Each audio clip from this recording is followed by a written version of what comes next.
Oke, halo teman-teman. Gimana nih kabarnya? Mungkin teman-teman buat yang nggak berhalangan bisa on cam juga ya. Posisikan badan kalian senyaman mungkin karena kita di sini juga belajarnya bakalan enjoy dan pastinya bermanfaat.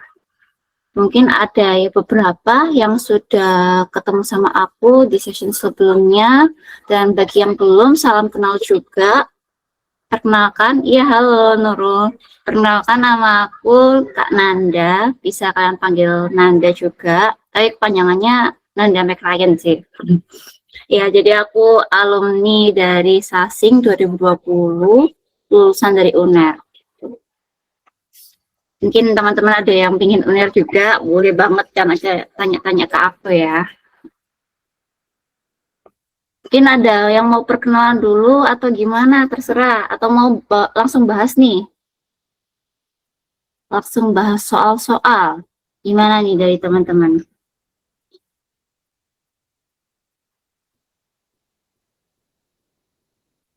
Ya, oke. Kalau gitu kita kayak intro-intro dulu ya, kayak bahas-bahas soal, terus ya kalian juga boleh tanya waktu kakak bahas, misalnya kak kecepatan ngomongnya atau aku mau nanya yang ini, itu langsung aja nanya, nggak apa-apa. Oke?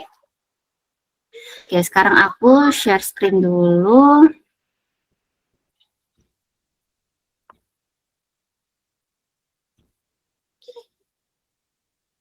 Ini apa sudah terlihat? Sudah, Kak. Oke, jadi di sini kan kalau literasi bahasa Inggris itu nggak melulu tentang kayak bacaan itu ya, jadi bisa juga tentang grammar. Dan di sini kakak sengaja ambil yang ini untuk mengedukasi materi yang baru juga. Jadi gimana kita strateginya untuk mengupas soal-soal ini. Jadi mungkin kita baca dulu ya bareng-bareng. Yang pertama, nomor 1, did you receive our inquiry? When will we receive your confirmation? Dia tanya nih berarti. Dan yang B, dia bilang, my apology. It seems that could you possibly resend it? Oke, jadi di sini memang kita diinstruksikan untuk mengisi in the blank ya, fill in the blank. Jadi yang kosong itu mau kita isi seperti apa? Pilihannya ada berbagai macam di sini, ada yang mislay, yang berarti present tense ya. Tapi mungkin kakak tanya dulu nih pendapat dari teman-teman. Mungkin ada yang punya pendapat atau gimana cara menanggapi soal-soal seperti ini. Boleh, entah di chat atau boleh langsung unmute juga boleh, terserah.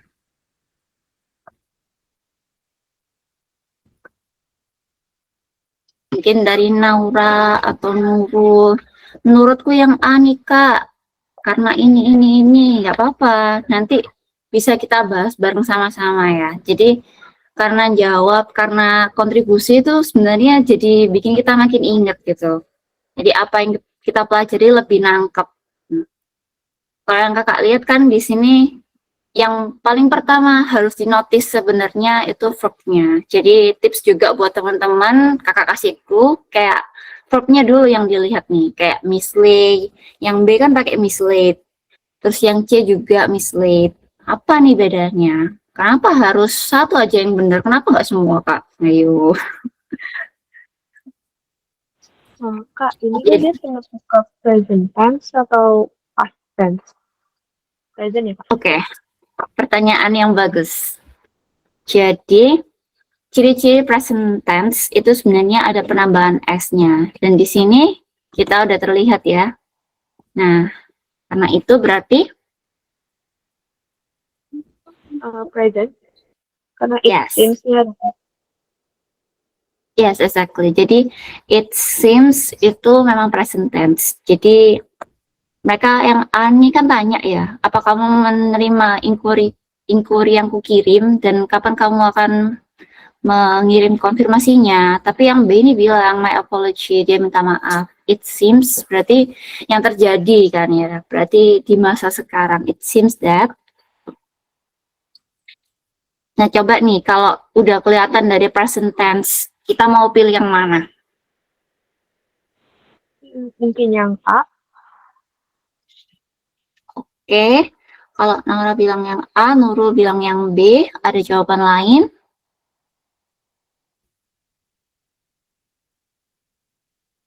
Oke, aku kunci ya antara dua jawaban itu. Jadi, sebenarnya kalau present tense itu kita lihat dari to be-nya juga. Yang we mislay your letter. Ini sebenarnya bener yang ini present karena pakai verb 1 ya. Tapi penggunaannya itu kayak kaku gitu loh, agak aneh. Karena dia nggak pakai kayak to be atau yang penambahan seperti is or are gitu. Jadi mungkin tak buka ini ya. Jadi yang A ini itu sebenarnya dia kurang natural dan salah tense-nya. Mislay kan itu verb-nya present ya. Kalau kalimat mislay your letter berarti nanti jadinya kayak kebiasaan, kayak ya kita kebiasaan misalnya nyiram bunga pada sore hari, jadinya jatuhnya kayak gitu. Kalau we mislay, kami biasanya salah menaruh surat kamu, kami salah taruh suratmu. Nah itu kan salah ya berarti. Jadi jawaban yang A ini otomatis salah karena tadi yang tense-nya salah sama kurang natural buat konteks ini. Dan kata-kata untuk langsung jadi verb 1 ini itu biasanya jatuhnya untuk kebiasaan yang kita lakukan. Lalu kalau yang B, yang jawabannya Nurul tadi, itu your letter is mislaid. Nah, itu benar secara grammar ya. Jadi is mislaid itu sebenarnya sedang terselip atau salah taruh. My apology, it seems that your letter is mislaid. Nah, ini benar sebenarnya. Bentar. Nah, aku pull dulu ya. Nah, ini kan, ini yang B. Oke, coba kita geser dulu ke opsi yang lainnya. Yang C, coba. Yang C kan, we had mislaid your letter. Jadi, mislaid itu pakai past perfect. Past perfect itu gimana kalau kita menunjukkan ada kejadian, dua kejadian yang terjadi bersamaan di masa lalu. Jadi kayak we had mislaid your letter before we update our filling system. Selalu ada kata-kata kayak before, yesterday, when. Jadi sebenarnya kalau kita lihat past perfect itu gampang lihatnya karena pokoknya ada kayak had, ada past tense itu pasti past perfect. Dan dia kalau konteksnya yang nggak ada before, yesterday, atau when, itu berarti dia udah pasti salah. Karena dia ngomongnya cuma has mislaid gitu aja kan. Kalau yang D, your letter has been mislaid, ya, itu bisa berarti letternya ini, suratnya ini sudah lama terselipnya. Jadi ibarat kamu sudah tahu kalau suratnya terselip, terus kamu baru konfirmasi gitu. It seems that your letter has been mislaid. Kenapa ini juga benar? Karena dia bilang present-nya itu kejadian yang masa lalu. Jadi kayak suratnya itu sudah terselip, tapi sampai sekarang belum ketemu. Jadi it seems-nya itu menunjukkan kalau sampai sekarangnya itu belum ketemu. Nah, ini sebenarnya trikinya antara B sama D. Tapi kalau kalian di posisinya lagi ujian ya, nah kalau kakak lihat dari kunci jawabannya sebenarnya yang paling benar itu B. Cuma kalau opini kakak dan setelah kakak search lagi untuk natural conversation atau misalnya kalian di luar ujian gitu ya, itu sebenarnya paling tepat yang has been mislaid karena itu menjelaskan kondisi seluruhnya. Jadi nggak cuma kayak is mislaid aja, kalian itu jelasin kalau emang sampai sekarang suratnya itu belum ketemu, has been mislaid gitu. Jadi nggak apa-apa kalau untuk ujian kalian nurut aja sama grammarnya, karena biasanya kalau kunci jawaban itu memang pakai grammar ya. Tapi kalau untuk kehidupan sehari-hari, untuk business conversation, misalnya besok-besok kalian jadi admin nih, besok-besok kalian kolaborasi sama orang luar negeri atau entah conversation apa, itu yang paling natural pakai has been mislaid karena itu menjelaskan juga kondisi yang terjadi sekarang. Begitu. Mungkin dari sini teman-teman ada yang masih bingung karena emang ini rada itu ya, kayak tricky gitu kalau dari soal yang lainnya kakak lihat. Bentar, tadi itu sebelum kakak present teksnya past tense. Iya, jadi gini, yang it seems ini memang present. Tapi kalau yang D, has been misled-nya ini merujuknya ke suratnya itu masih belum ketemu sampai sekarang. Jadi kejadian hilangnya itu sudah lampau gitu. Tapi si B, orang B ini tetap terindikasi tergolong present karena dia ngomongnya it seems, dia baru ngomongnya tuh sekarang gitu. Nah, karena ngomongnya sekarang pakai it seems, kecuali kalau dia ngomongnya sudah dulu-dulu itu bukan pakai it seems, beda lagi, pakainya ya pas itu seluruhnya. Emang kalau pertanyaan kayak gini kita harus lihat konteksnya sih. Jadi karena ini ujian, jadi kalian pilih yang present aja, seluruhnya present, yaitu yang B, your letter is misled.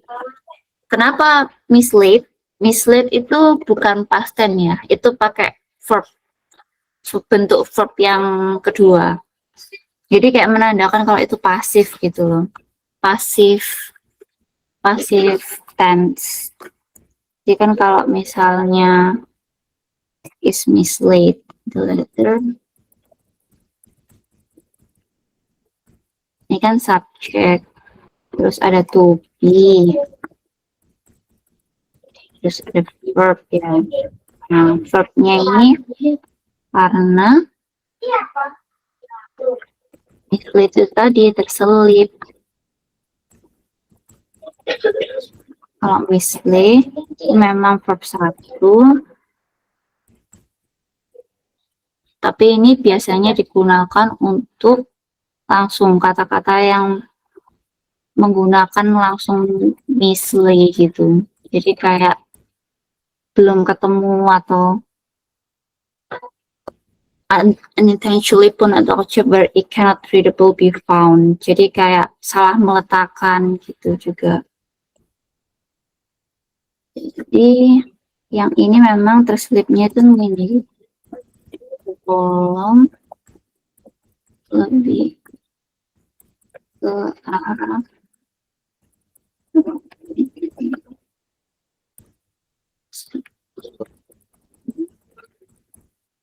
the letter is misled. Kalau yang B kan your letter has been misled. Nah, dia pakai your nih, jadi beda itu lagi. Ininya langsung letternya, jadi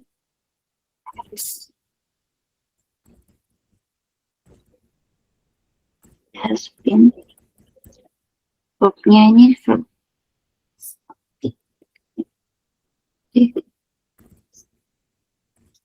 verb 3. Oh, ini verb. Your letter has been misled. Nah, your letter is misled. Kalau ini aku tulis dulu ya, kayak has been misled-nya ini lebih ke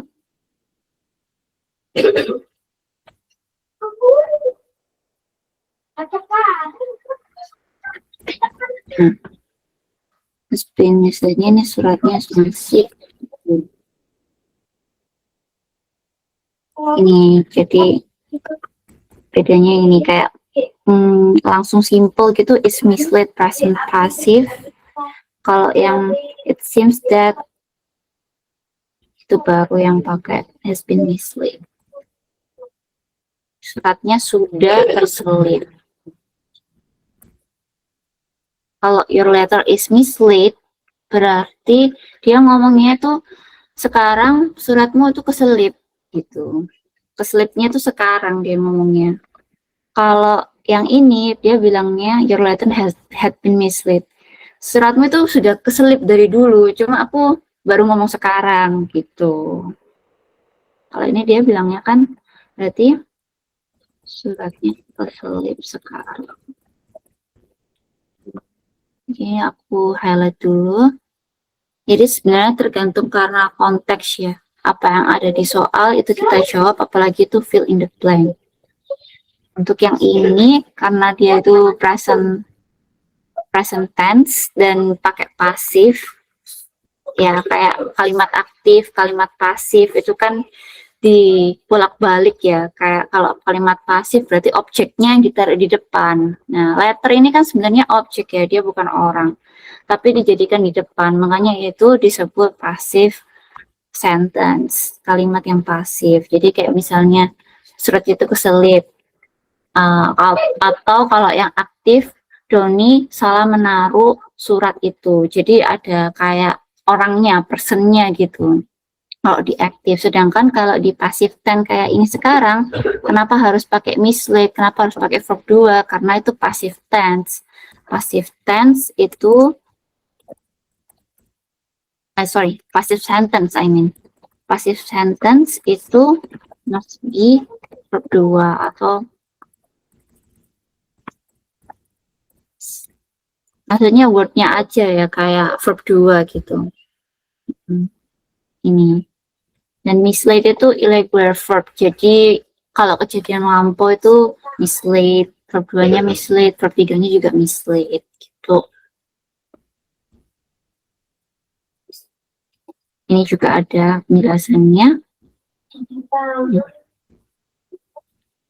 Oke, mungkin teman-teman ada yang mau tanyakan lagi. Jadi kalau intinya sebenarnya itu, kalian jangan terkecoh karena kata-kata wordnya ini jadi berubah jadi mislead, bukan mislead, karena ini bentuk kalimatnya sendiri bukan aktif, tapi pasif. Kalau pakai pasif, otomatis pakai verb 2. Tapi secara keseluruhan tense-nya tetap present tense, karena dia pakai it seems, gitu. Mungkin kalau ada yang tanyain lagi, aku lanjut ke pertanyaan nomor 2 ya. Oke, jadi yang kedua, a new policy related to establishment of business was released. Entrepreneur had found it difficult to get a license for their new businesses. Oke, jadi ini ceritanya ada new policy, new kebijakan gitu ya, kebijakan baru yang rilis. Dan entrepreneur itu menemukan kalau sangat difficult, sangat sulit untuk mendapatkan lisensi untuk bisnis mereka. Nah, ini kata apa yang tepat untuk yang di depan ini? Nurul bilang C, oke. Lanjut, siapa lagi yang mau jawab? Atau mau samaan sama Nurul nih?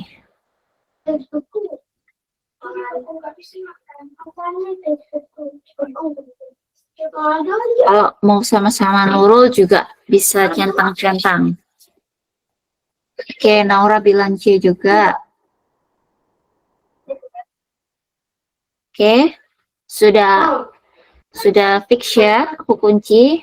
Ya, oke, selamat Nurul sama Naura. Benar ya, jadi since sendiri tahu nggak artinya apa? Ditulis juga kalau apa. Since sendiri apa artinya? Sejak. Oke, jadi memang kata yang paling benar kalau berdasarkan ini memang since ya. Jadi sejak peraturan itu dirilis, nah, entrepreneur itu sulit untuk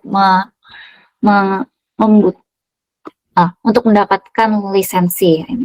Ya, kalau when kan nggak mungkin ya. When a new kan nggak cocok. After juga. Until itu sampai. Malah nggak masuk akal. Well juga sama. Jadi memang kalimat yang tepat itu since. Oke, kita lanjut yang ketiga. Excuse me, could you tell me which bus I should take to get to Plaza Indonesia? Lalu yang B bilang, sorry I don't know. You, bla bla bla, ask the driver. Ini menurut kalian apa nih yang paling tepat? Kalau A could have, yang B you had better, yang C you ought to have, yang D must have, yang E would rather. Kayaknya yang B, Kak. Oke. Kalau Nurul bilang yang B. Kenapa nih yang B, Nurul? Coba.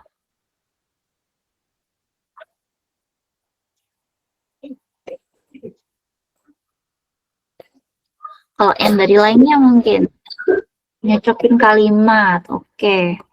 Yang Nora bilang mungkin CK. Oke. Oke, coba kita nyocokin. Kalau Anggun bilang nyanyi juga gitu. Coba Dede tahu gak ought to have itu apa artinya?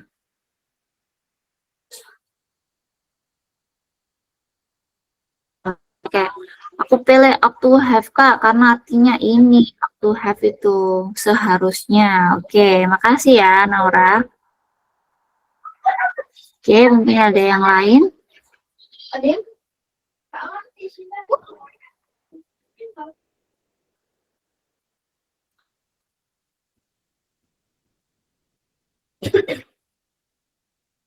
Oke, jadi tadi antara B sama C ya. Coba kita cocokin deh. Sorry, I don't know. You had better ask the driver. Kamu lebih baik tanya ke drivernya. Itu yang B. Kalau yang ke C, sorry, I don't know. You ought to have asked the driver. You ought to have. Kamu seharusnya tanya ke driver. Menurut kalian, mana kata-kata yang paling cocok kalau kakak terjemahin tadi? Kalau setelah dicocokin kayak gitu.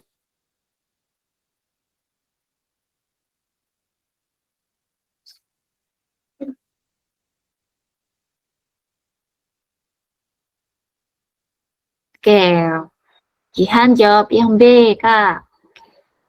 Jadi, kalau menurut dari dicocokkan tadi ya, kita pakai metodenya yang Nurul nih, dia bilang nyocokin kalimat. Memang yang paling relevan dan menurut kita di kedengarannya itu bagus yang B ya, kayak kamu lebih baik gitu ya, kayak lebih sopan gitu kan. Jadi, kalau dari tense-nya sebenarnya kita juga bisa lihat loh. Jadi you had better itu harus selalu diikuti oleh verb one, which mean ask ini kan verb satu ya, jadi bener dia nggak salah. Tapi kalau yang ought to have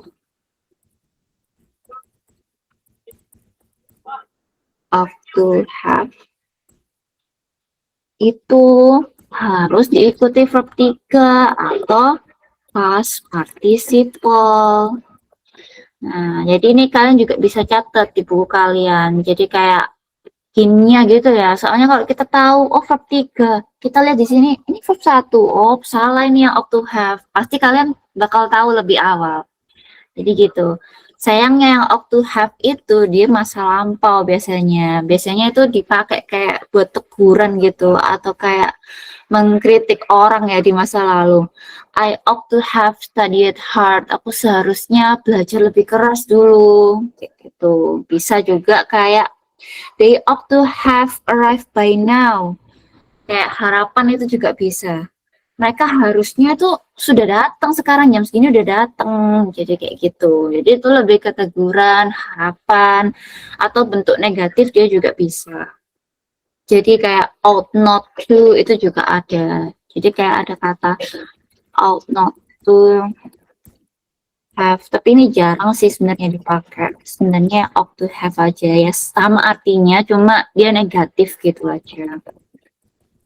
Oke, jadi udah clear ya kita yang had better paling bagus.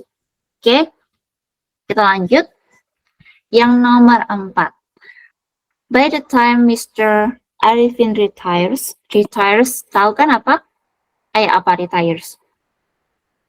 His youngest child will have graduated from university. This means that Mr. Arifin when his younger son graduates.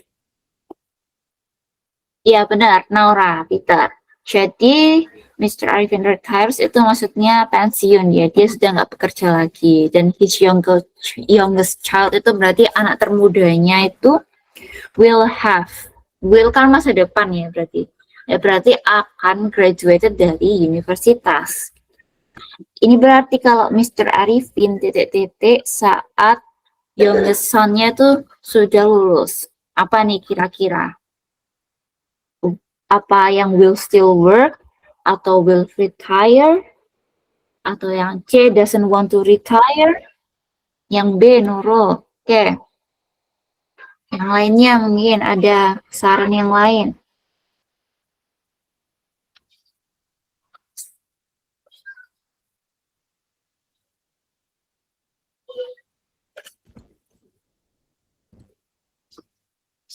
Oke, kalau itu, nah Naura juga jawabin, Jihan juga. Yang lainnya nih kemana? Coba kakak mau dengar juga suaranya. Dari tadi Naura, Jihan, Nurul, kakak belum kenal lagi nih sama yang lainnya. Oke, jadi kalau yang tadi teman-teman jawab B ya. Kita lihat dulu. Dari sini Mr. Arifinnya coba kita cocokin ya sama Mr. Arifin will retire when his youngest son graduates. Berarti kan akan pensiun ya.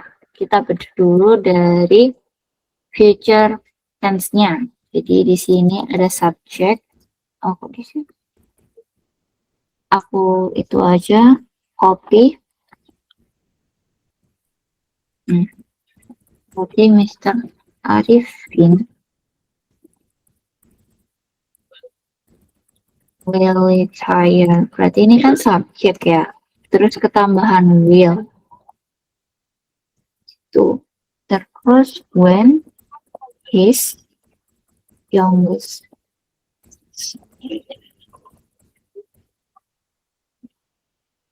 Terus ada penambahan when juga. Nah, di sini langsung ditambahin karena sons-nya itu graduate dan itu sedang terjadi. Makanya dia pakai kata-kata yang present. Will retire when. Nah, benar ya teman-teman. Jadi yang jawab B tadi benar karena kalau kita lihat dari sini will still work itu nggak mungkin karena dari sini aja dia bilang kalau Mr. Arifin itu bakal pensiun kalau anaknya itu udah graduate. Nah, kalau ini bilangnya when his youngest son graduates berarti kan posisinya kan lulus ya, ya pasti dia retire gitu. Kalau yang lainnya yang C kan bisa bilangnya doesn't want to retire, yang D bilangnya malah want to work, yang E juga beda lagi doesn't want to work.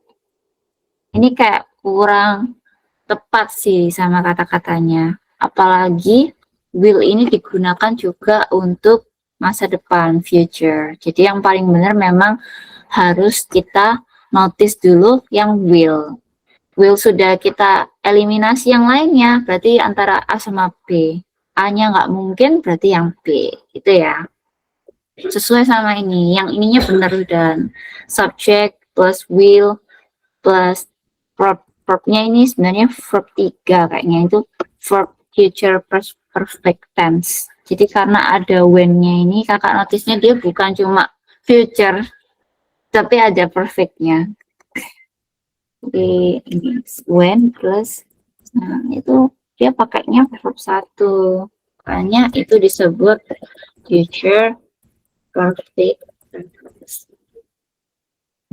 Mungkin teman-teman yang belum hafal tense-nya nggak apa-apa, kayak dicocokin aja kayak tadi nggak apa-apa. Terus kita lihat apakah bentuk word-nya ini udah benar, verb beberapanya itu apakah sudah benar. Kalau sudah benar berarti ya benar gitu. Mungkin nanti teman-teman habis dari pembahasan bisa lihat-lihat macam-macam tense itu ada berapa, ada bagaimana dia kata-katanya, itu bisa dilihat dari pembahasan-pembahasan soal kayak gini juga. Kakak juga sering gitu dulu, kayak habis baca soal terus pembahasan, oh kayak gini ternyata future perfect, kayak gini ternyata future past. Jadi kayak tahu banyak tense-nya tuh dari bahas soal sebenarnya. Jadi bukan dari materi, tapi bukan dari baca materi biasa, tapi dari bahas soal gitu. Oke, kita lanjut. Yang ke sini itu sudah lanjut ke kayak instruksi untuk apa ini? A quick and easy chocolate cheesecake recipe. Resep. Jadi kayak resep gitu ya. Cara membuat coklat cheesecake. Siapa nih yang suka coklat cheesecake? Dari sini berarti kita udah masuk ke bentuk bacaan ya, kayak naratif gitu. Tapi kalau di sini bentuk teksnya itu seperti instruction, jadi kayak resep gitu. Dan kita lihat dulu dari pertanyaannya, how many person is the cake for? Yang B ada pilihannya 5, 6, 3, 4. Oke, kita lihat di sini. Nah, teman-teman berapa nih? Untuk berapa orang cake ini? Ada hiddennya nih di dalamnya. Pasti kelihatan nih teman-teman, kan pintar ya. Oke, Nurul, Naura, jawab 6 nih. Dari mana nih 6-nya teman-teman?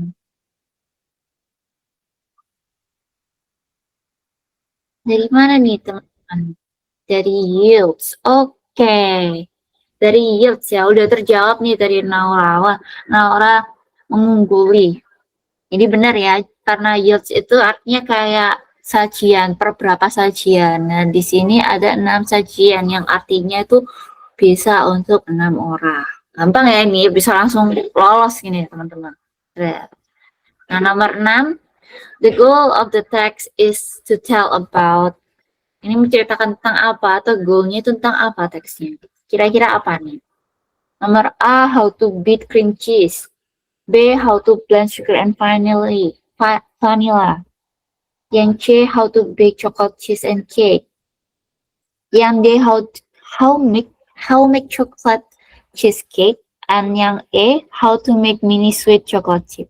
Oh, berbagai macam jawaban.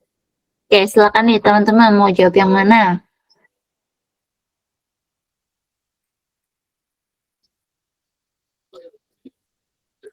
How to make. Kalau di sini kita lihatnya quick and easy chocolate cheesecake recipe. Ini ada bahan-bahannya lalu directionnya. Oke, berapa teman-teman? Opsi yang berapa? Opsi yang mana? Kalau ini bit kan nggak mungkin ya, kayak itu adalah dari di instruksinya ini ada memang, tapi bukan gitu jawabannya. Jadi teman-teman jangan terkecoh ya. Kalau bit kan maksudnya kayak mengudek gitu ya, kayak mengaduk cream cheese-nya sama sugar sama vanilanya gitu, kayak di mixer gitu kan. Itu sebabnya dia bilang beat karena dia pakai mixer at medium speed gitu. Yang A pasti enggak. Yang B, how to blend sugar and vanilla, enggak juga. Di sini bukan sugar and vanilla aja kan jelaskannya. Yang C gimana?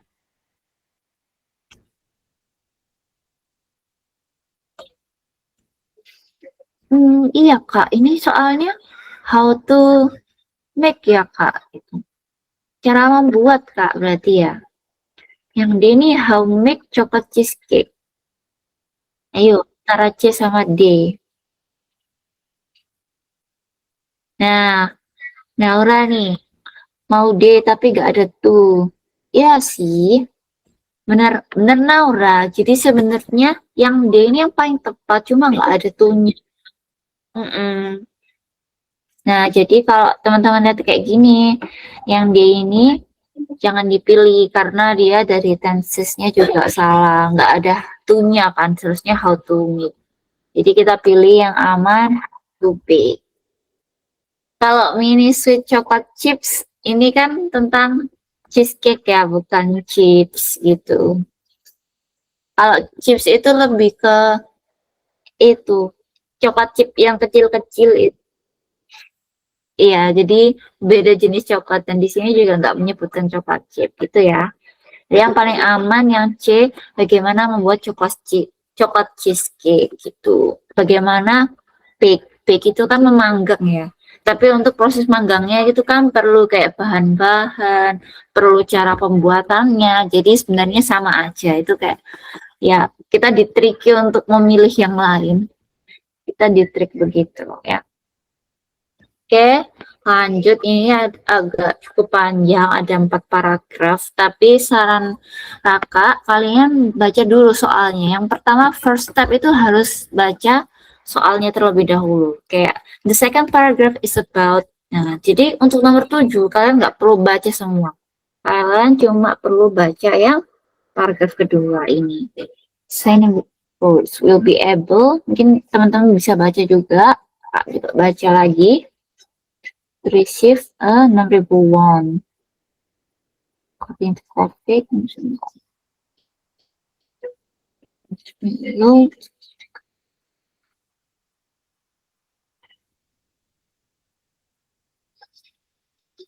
Oke, kalau yang sudah baca silakan mulai pilih mana yang mau dijawab. Ini kakak scroll juga ke bawahnya.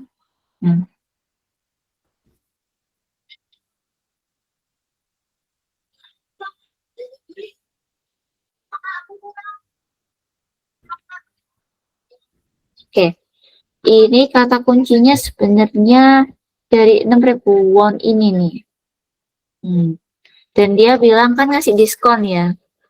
The discount coupon which will allow. Jadi mereka tuh ngasih diskon biar banyak yang nonton. To watch movie at about half price, setengah harga. Jadi mereka ngasihnya setengah harga. Aslinya itu around 10.000 won, tapi di sini 6.000 won. Tuh applicable, dan itu cuma berlaku untuk film yang Thursday, Kamis sampai Sunday aja, sampai Minggu. Yang mana nih menurutnya teman-teman? Kalau yang A ini, public announcement about 6.000 won, itu attract people. Yang B, Korean Film Council push people to watch cinema.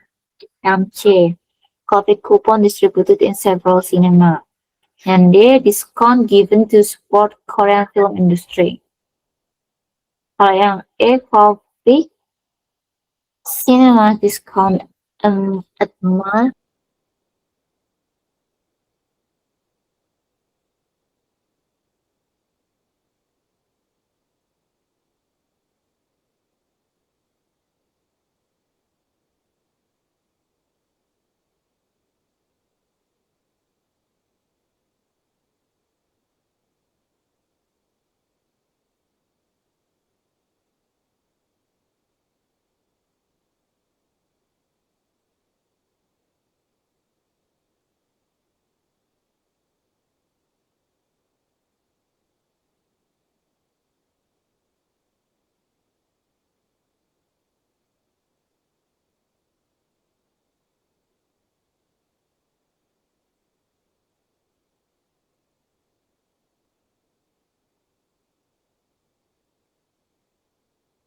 Oh, sorry. Iya, sorry ya. Jadi tadi sempat ke gara-gara koneksi. Nah, sekarang udah stabil lagi, dan tadi kita terakhir sampai sini ya, sampai nomor 7, the second paragraph. Makasih ya yang udah ngingetin sampai gak nyadar kalau masih belum kebuka mic-nya. Oke, kalau yang ini tadi kakak ngomongnya sampai mana ya? Maksudnya sampai bahas yang jawaban keberapa? Kepotongnya.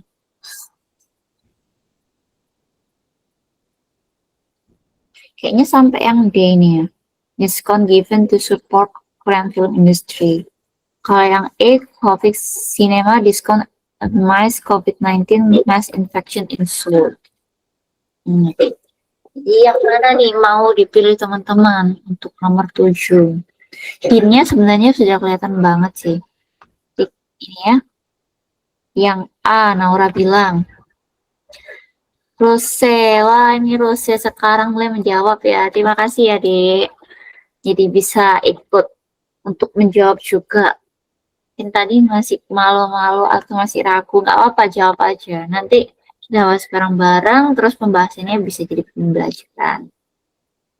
Teman-teman mayoritas banyak jawab yang A. Oke, kita kunci dan jawabannya benar. Jadi seperti yang kakak jelaskan tadi ya.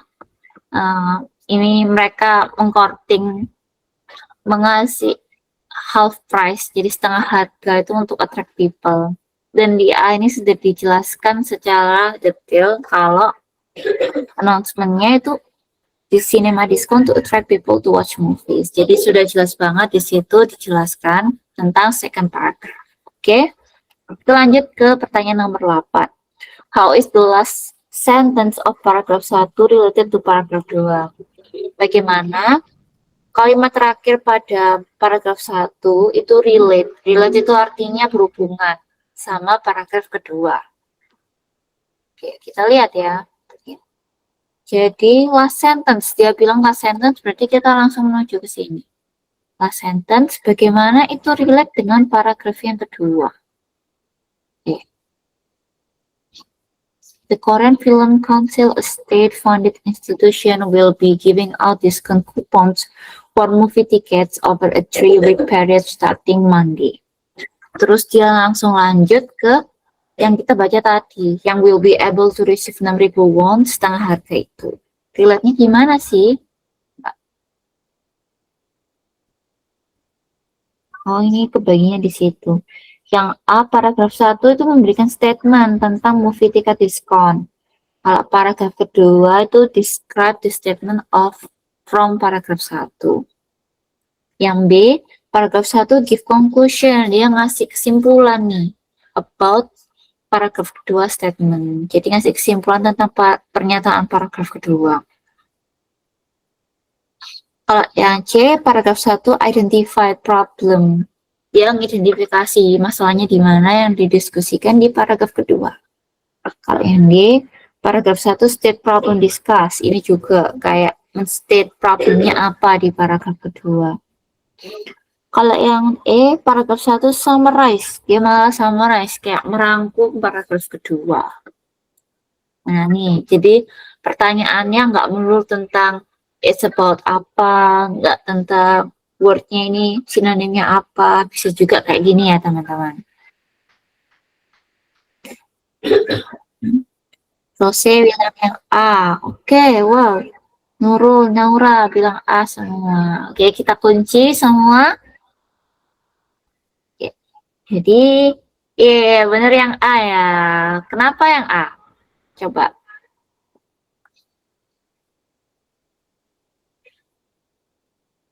Jadi yang kita lihat di sini ya, the Korean Film Council will be giving out discount coupons. Nah, discount coupons ini otomatis menjelaskan apa yang ada di sini. Diskonnya kan jadi terpotongnya tuh jadi 6.000 won. Jadi secara langsung menjelaskan tentang diskon kupon itu. Dan langsung kan dijawab oleh paragraf kedua kalau diskonnya itu segini. Mereka cuma harus bayar segini. Gitu. Kenapa enggak yang B, Kak? Kalau yang nomor 1 give conclusion kayaknya enggak ya. Dia malah kayak membuka percakapan gitu, kayak membuka paragraf untuk yang paragraf kedua, ya kan? Ya kayak give statement and describing the statement from paragraf 1. Jadi memang yang paling benar yang A. Kalau yang C sama D, dia bilang identify problem. What's the problem? I mean, di sini kan nggak ada yang bermasalah ya. Di sini topiknya adalah untuk diskon. Jadi memang ini pure untuk menjelaskan statement yang ada di paragraf kedua. Gitu. Kalau yang nomor 1 juga nggak mungkin karena dia bilang merangkum. Merangkum berarti kan harus menyeluruh ya, mencakup seluruhnya. Harusnya kalau merangkum itu nginklutin yang 6 ribuan juga. Tapi di sini enggak. Jadi jawaban yang paling benar memang A. Oke. Lanjut untuk yang nomor 9, teman-teman. The word cinema goers in paragraph 2 can be best replaced by, bisa diganti dengan, ini jadi kayak sinonim. Di sini bisa juga, misalnya teman-teman nggak tahu apa artinya, di sini bisa teman-teman lihat konteksnya apa nih. Coba dibaca lagi. Miripnya sama apa cinema goers? Apa monolog, apa spectators, yang C audience, yang D partisipan.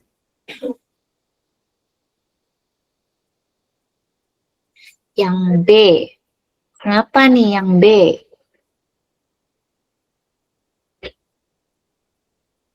Ada yang tahu? Naura tahu artinya yang B?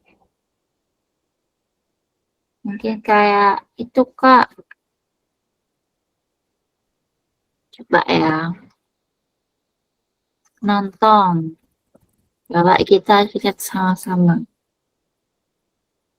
Nonton. Oke. Ada lagi mungkin yang mau?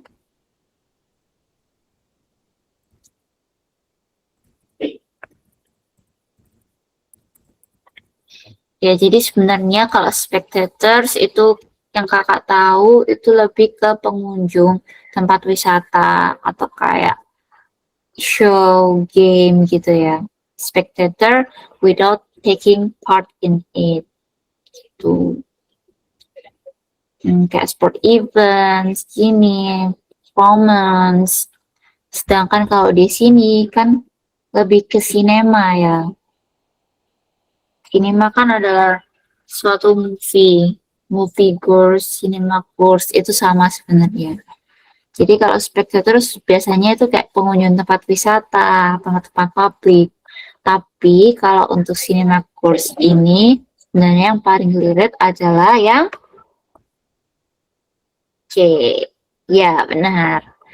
Jadi karena dia bilangnya sinema itu otomatis yang audience. Nah, audience ini itu juga punya sinonim kayak moviegoers yang artinya penonton, gitu ya.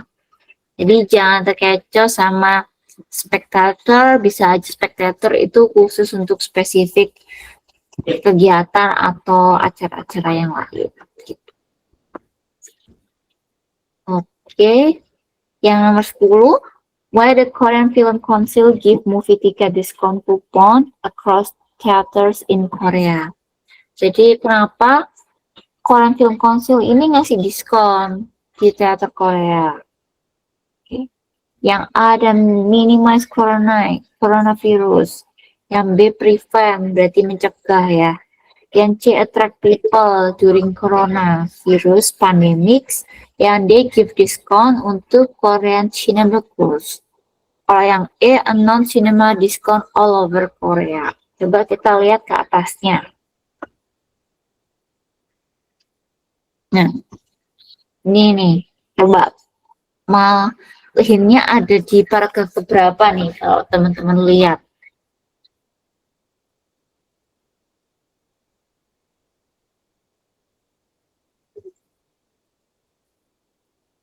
Misalnya paragraf 3 Kak, paragraf 4 Kak. Karena ini Kak ada kata-kata itu yang salah kalimat pertama, itu juga bisa teman-teman jawab. Kalau di sini cara tercepat kita buat mencari adalah di skimming ya teman-teman. Jadi di sini kan why the Korean movie keep ticket. Jadi kita harus cari di sini kayak because-nya kenapa. Kita cari keyword untuk mencari jawaban dari pertanyaan itu.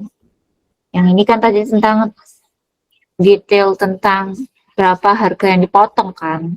Oke, ini lewat paragraf 1-2 karena itu menjelaskan tentang harga diskonnya. Yang ketiga ini. Nah, ini lebih ke pengalokasiannya. Kemana aja kuponnya itu disebar. Ke JGV, Megabox, Lotus Cinema. Udah gitu, berarti kita skip. Nah, kita sisa satu nih, paragraf keempat. The discount event was originally slated to kick off as a post-COVID-19 support measure for the film industry around May 21. Jadi di paragraf yang keempat, kalimat pertama ini kelihatan kalau diskonnya ini sebenarnya untuk apa? Untuk kick off, untuk support gitu. Biar film-filmnya itu banyak yang nonton juga. Jadi attract people to attend cinema during coronavirus. Dan ini in line with government easing of social distancing rules in early May. However, ada masalah with sudden eruption of mass infection. Jadi karena ada wabah yang kayak infeksinya itu lebih menyebar lagi from the Taiwan area in Seoul, promotion was postponed. Sayangnya begitu. Dan Covic has reassured that safety measure will be full for theater. Jadi mereka tetap ngadain, cuma kayak lebih safety aja gitu. Jadi ada pengecekan yang kalian tahu ya, kayak tahun-tahun kemarin itu ngecek temperatur, social distancing, quarantine, jadi karantina juga gitu. Ini memang di sini kalau kita lihat yang paling tepat adalah mana? A, B, C, D, atau E?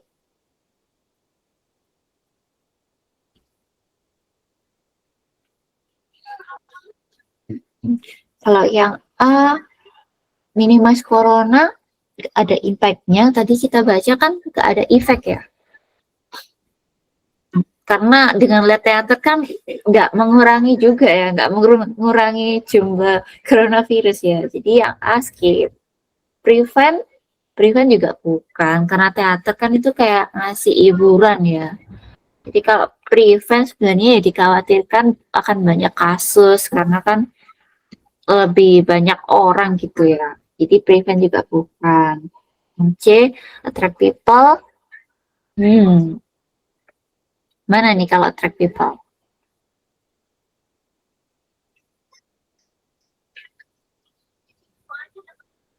Ya, kalau di sini bilangnya kick off itu semacam kayak gebrakan gitu ya, kayak support measure for the film. Jadi sebenarnya eh, banyak kayak bioskop-bioskop atau lembaga-lembaga itu yang bangkrut juga karena corona. Ya, pastinya kan nggak ada yang lihat ya.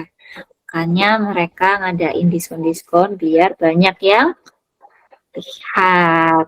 Jadi intinya mereka attract people untuk nonton teater itu. Tapi berhubung di kalimat terakhir dia bilang itu ada erupsi atau kayak lonjakan infeksi, jadinya ditunda, dipospon gitu. Tapi tetap kita jawabannya yang C, attract people.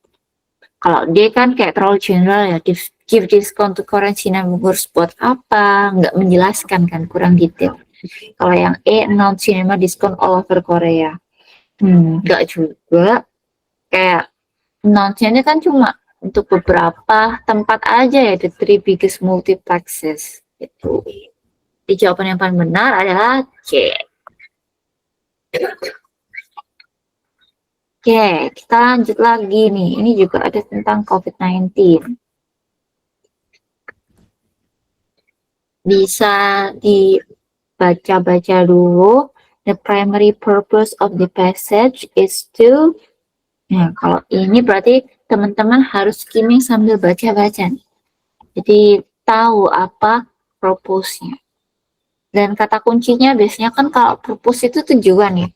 Kita lihat dia pakai kata-kata yang seperti apa, apakah mengajak, apakah informatif, ataukah kayak berita yang memberitakan suatu kejadian. Nah, dari situ bisa.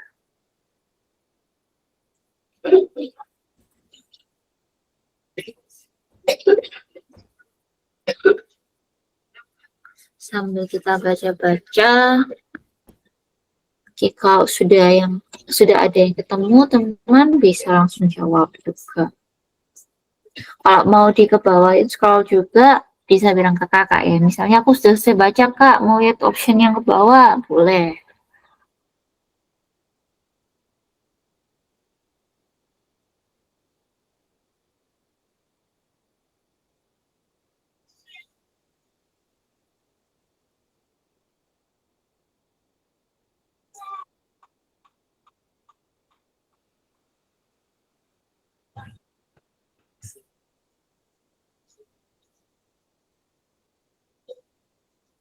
Oke, mungkin sudah ada yang nemu.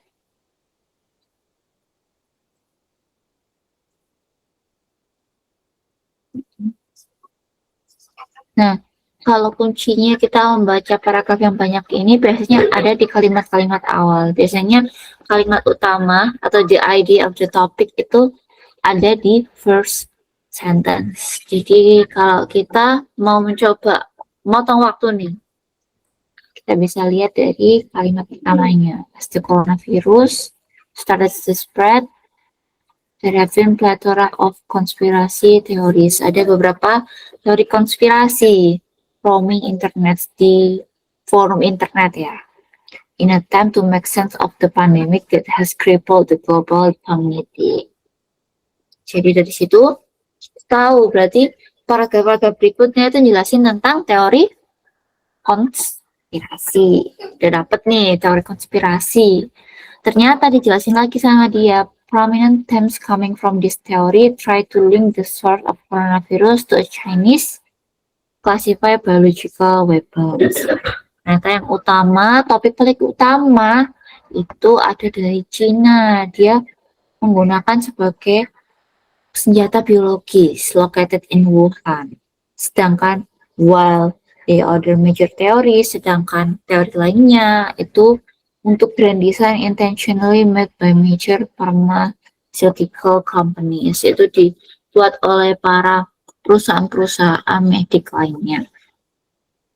Nah, udah kan, sebenarnya dari kalimat pertama tadi sudah sangat mengenal ya teman-teman. Jadi tentang konspirasi teoris, terus yang ini apa? It's also blame. Ternyata Bill Gates itu juga disalahin COVID-19 ini as the alleged culprit. Terus ini dijelasin ya. Kalau yang paragraf ketiga, a researcher at the Department of Microbiology ini menjelaskan belum dibuktikan dengan bukti yang konkret, have yet been proven with concrete evidence. Jadi belum ada bukti yang kuat. Charles said that the virus has already been identified since 1965. As at the time it infected mammals and birds. Jadi virusnya itu sudah diidentifikasi, sudah ketemu tahun 1965. Tapi itu menginfeksi mamalia dan burung gitu. Dan the virus ini menjelaskan kayak proses virusnya ya, lebih ke situ. Habis itu virusnya menyebar ke respiratori. Respiratori adalah sistem respirasi atau kayak sirkulasi darah gitu. The virus spread to numerous regions, dijelaskan juga di region mana. Nah dari sini primary purpose-nya nomor A, blame Bill Gates create COVID-19. Apakah Bill Gates dijelaskan di seluruh paragraf? Naura jawab E. Oke. Ada yang lain mungkin? Kita coba eliminasi satu-satu ya opsinya. Jadi seperti yang kita tahu, Naura juga jawab E. Kita dari atas, blame Bill Gates create ini. Apakah ini Bill Gates semua? Jawabannya, dia nggak jelasin Bill Gates semua ya. Udah terlihat Bill Gates cuma jelasin di paragraf 2. Yang B, one city biological laboratory suspected making energy. Apakah semuanya tentang itu? Apakah tentang Wuhan aja? Nggak cuma itu ya. Lalu ada evolution of SARS. Oh, ini di sini juga ada evolution, Kak. Berarti mungkin yang itu, Kak. Tapi pertanyaannya balik lagi, apakah seluruh teks ini menjelaskan evolution of SARS-CoV-2 itu? Jawabannya tidak. Jadi gitu gampangnya teman-teman. Jadi teman-teman nggak usah ambil kayak pusing. Yang mana ya kok ada semua di teksnya. Ambil balikin ke pertanyaannya, apakah teks ini itu ada? Jawaban ini apakah ada di dalam teks ini semua? Gitu. Apakah menjelaskan seluruhnya? Kalau yang D, coronavirus pandemic affect global community. Ini terlalu general. Jadi dia bilangnya coronavirus itu berpengaruh ke global community. Ya, udah jelas ya, karena kan dijelasin ya dari awal. Kalau itu has crippled the global community. Tapi yang bagaimana kan itu belum jelasin di option yang D. Yang E ini, explain coronavirus in scientific way, despite plenty konspirasi teoris behind it. Oke, jadi memang jawaban yang paling benar itu E, karena dia yang paling menjelaskan seluruhnya ya teman-teman. Dan dia juga menyinggung apa yang kita baca di kalimat pertama tadi tentang teori konspirasi ini. Dia juga jelasin in scientific way. Di sini kan juga ada banyak SARS-CoV ini, ada biological weapons. Jadi itu sudah banyak ya kayak penjelasannya di in scientific way tadi. Maksudnya scientific way itu kayak di lebih akademis gitu, lebih scientific, lebih ke biologinya tuh jelas. Oke, nomor 12, the word plethora in paragraph 1 can be best replaced by, bisa floating, ada B many, C a bit, D a little, and E probability.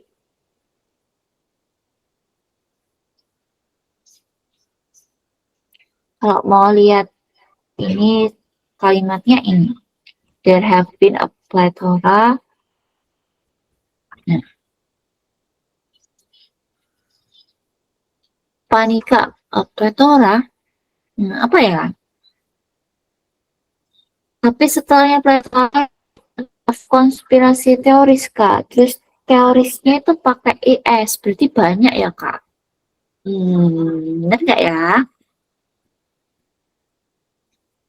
Nah, ini jadinya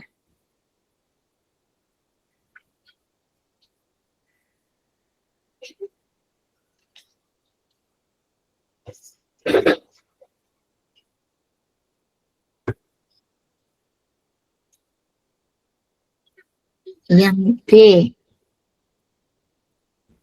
Oke, Naura jawab yang B. Dari Rose, Rose. Bacanya gimana? Rose atau Rose? Kayak Rose Blackpink. Jihan mungkin mau jawab juga, boleh.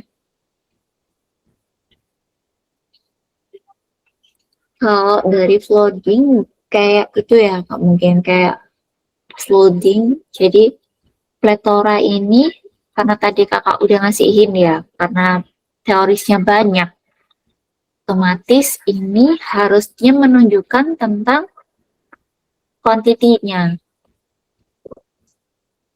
Kalau yang fit nggak mungkin karena tadi teoris kan ya, banyak berarti.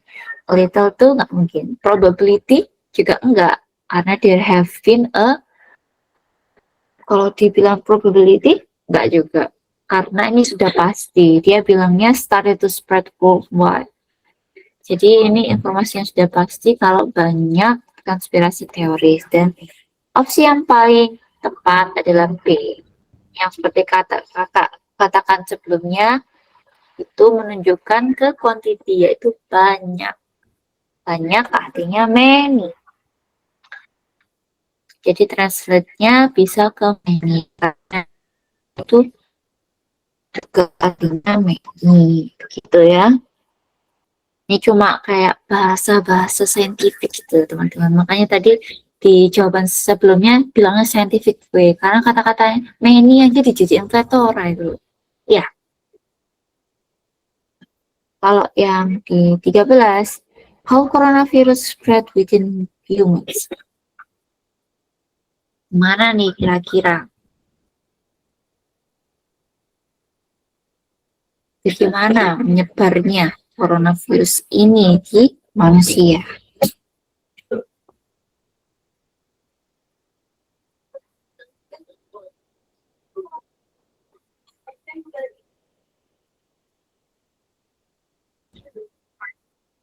Kalau mau lihat atasnya juga boleh nih aku iniin.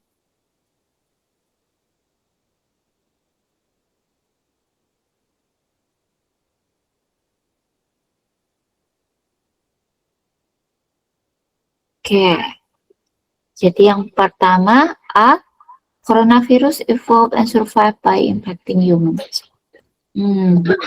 Padahal di sini ditanyain bagaimana menyebarnya.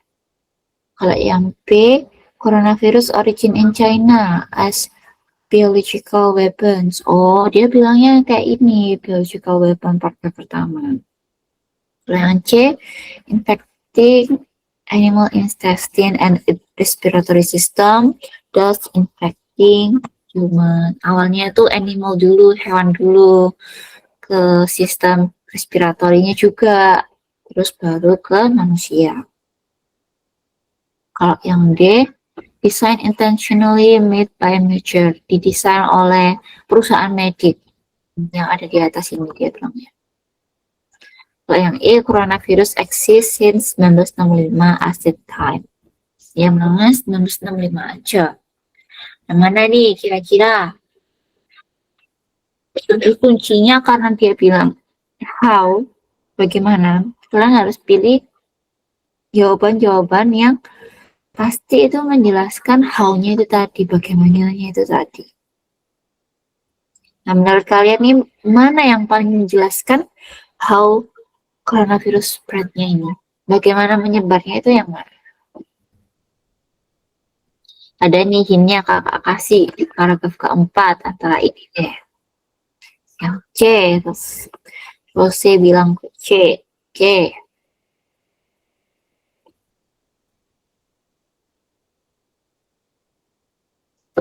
Ada lagi mungkin?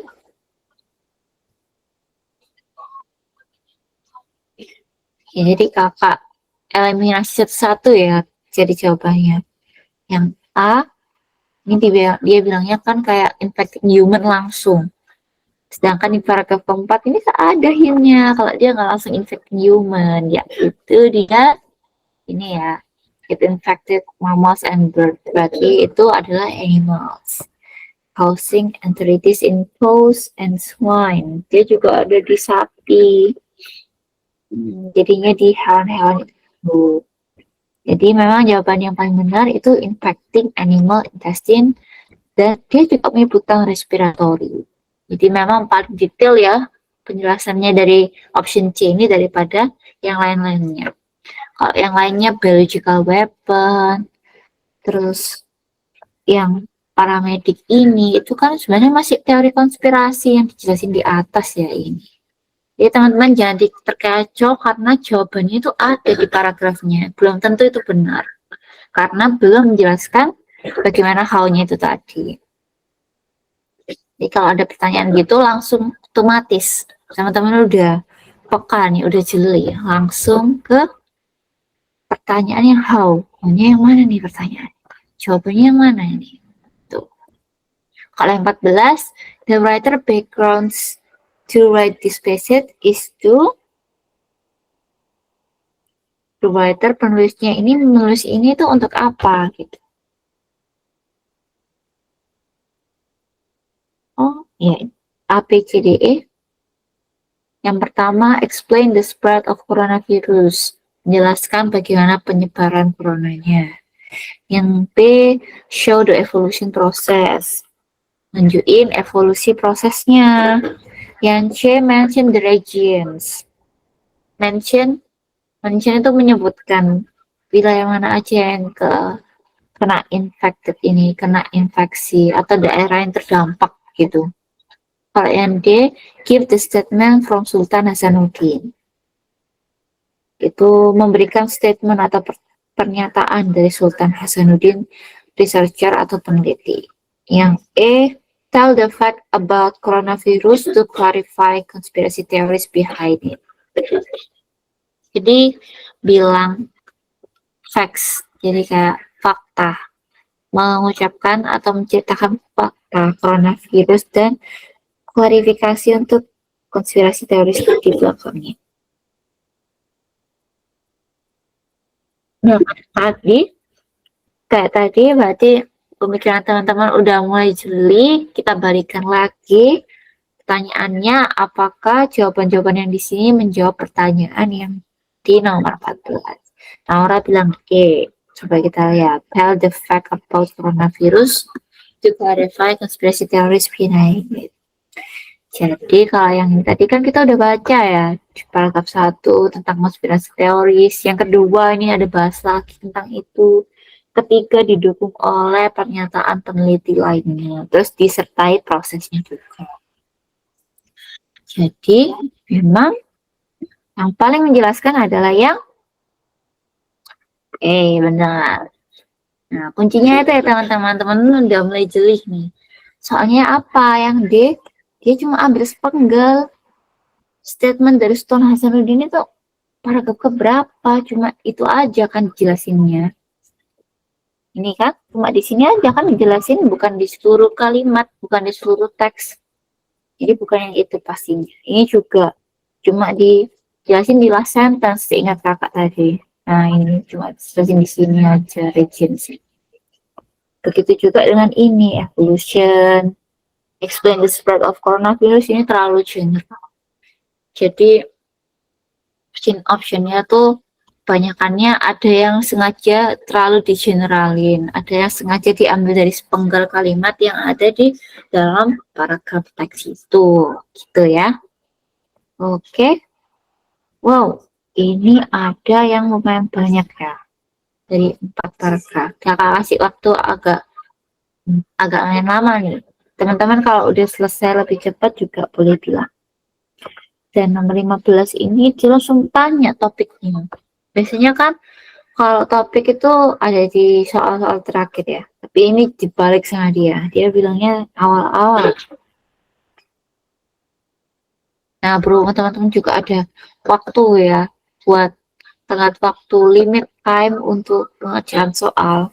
Bisa pakai cara kakak yang tadi, kayak baca kalimat pertamanya, karena biasanya itu idea of the topic ya. Terus biasanya belakang-belakangnya itu penjelasan dari kalimat awalnya. Kalian bisa baca awalnya, misal ini, there have been a number of differences in the way geography. Berarti ada beberapa perbedaan dari geografi yang di-approach in national curriculum. Nah, benar kan kata kakak? It was decided that there will be a renewal. Jelaskan di sana dia tentang number of differences-nya itu tadi. Gitu. Oke. Kalau yang nomor 2,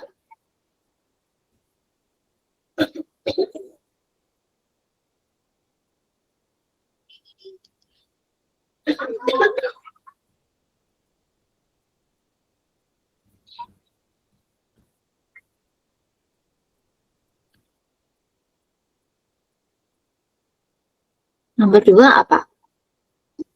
Boleh bantuin kakak juga, misal mau kayak jawab-jawab gitu. Yang nomor 2 tuh lebih ke ini, Kak. Benar nggak ya? Gitu.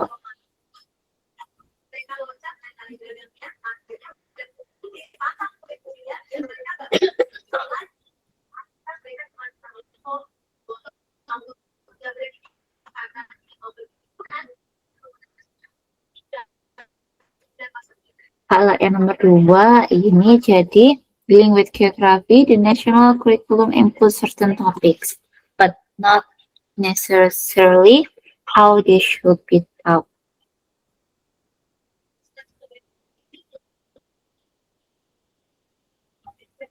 Jadi di sini sebenarnya tentang certain topic itu, tentang geografinya ya.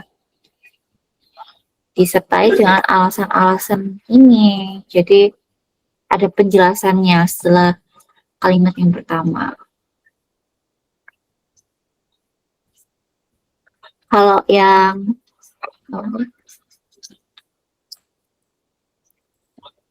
bentar kakak ambil buat charger laptop dulu ya.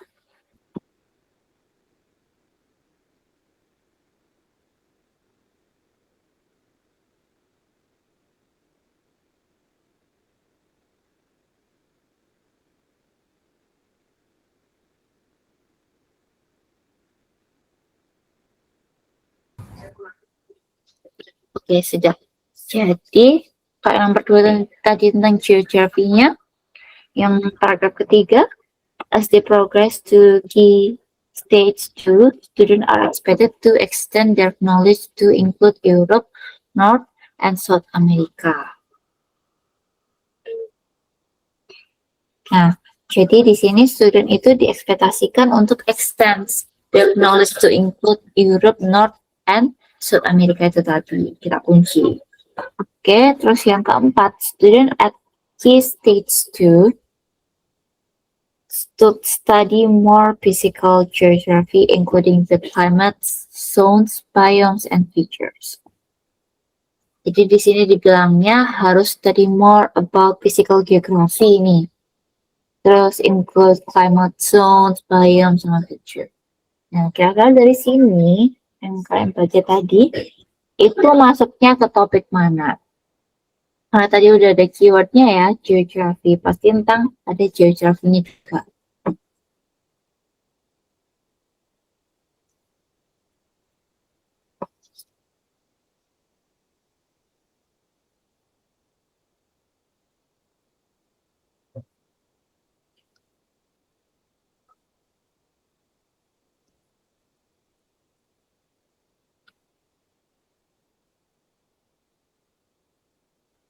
Hmm.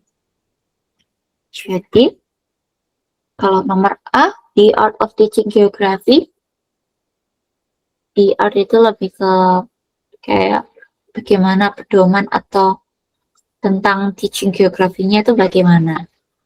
Kalau yang B, The World Physical Geography, itu menjelaskan bagaimana dunia geografinya itu.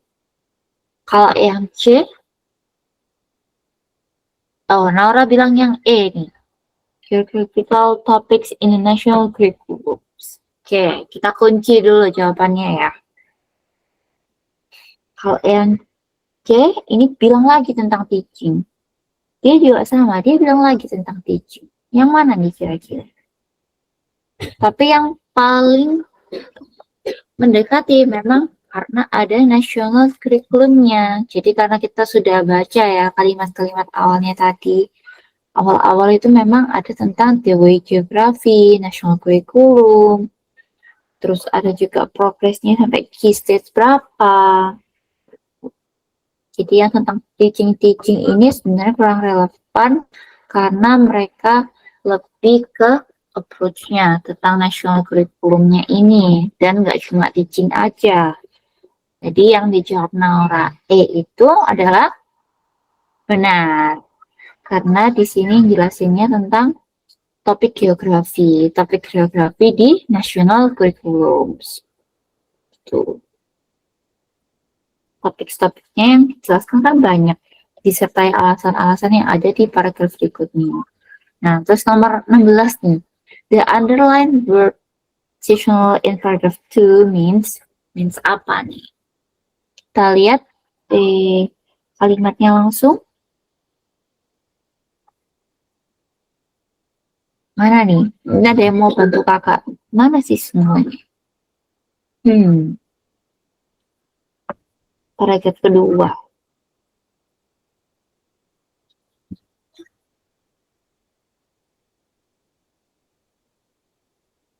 Ya, dapat.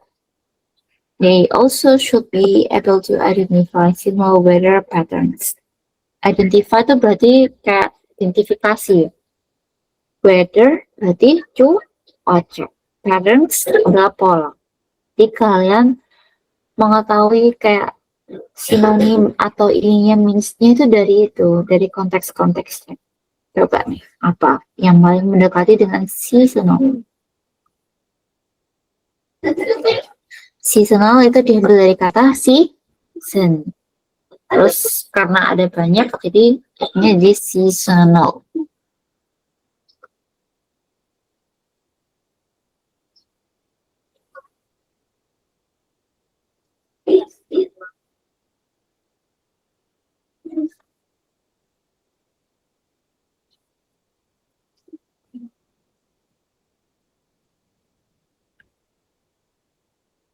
Kayak mungkin ada yang mau jawab kalau serial jelaskan kayak terjemahannya ya, terus kalian jawab. Serial kan berarti kayak series gitu ya, beberapa seri atau kayak berkelanjutan gitu.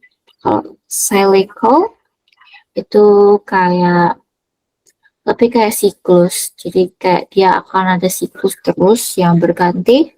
Kalau current itu ke masa sekarang, jadi kayak present now. Regular itu kayak the regular menu yang biasanya, atau kalau regular berarti cuaca yang biasanya yang ada di situ gitu. Kalau situational itu berarti tergantung kondisinya, tergantung situasinya.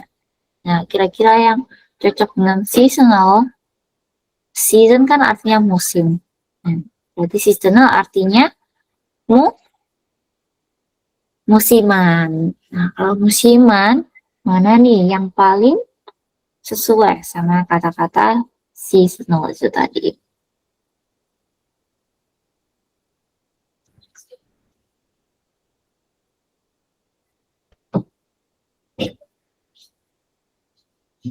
Iman jawab A nih.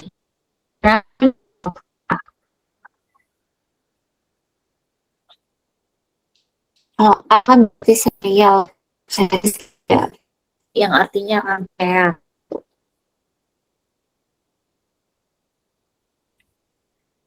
Mungkin ada jawaban lain dari teman-teman?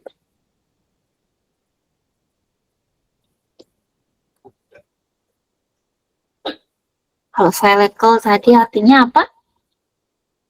Siklus, jadi kayak bersiklus gitu. Astagfirullah. Maksudnya B, Kak. Oh, oke. Jadi tadi dia ngubah nih ceritanya. Nih, gue mau ngubah jawabannya. Dari A ke B. Apakah keputusannya tepat? Oke, kita kunci B. Dan jawabannya benar. Jadi memang yang B ya teman-teman. Karena cycle itu kan yang seperti kakak bilang tadi, itu kayak siklus. Ya, musiman kan sesuai siklusnya juga ya. Jadi kayak musiman, bersiklus. Nah, itu memiliki arti yang sama emang. Jadi, misalnya teman-teman bingung, seasonal itu apa? Karena ditambahin al-nya ini, jadi berubah jadi kata baru ya. Padahal dia itu artinya dari season, musim. Gitu. Cycle juga gitu, dia punya makna yang sama. Oke, makasih ya Iman. Oke, lanjut ke nomor yang 17. According to the passage, he stated to focus more on. Nah, ini dia tanya, he states to, fokusnya kemana nih?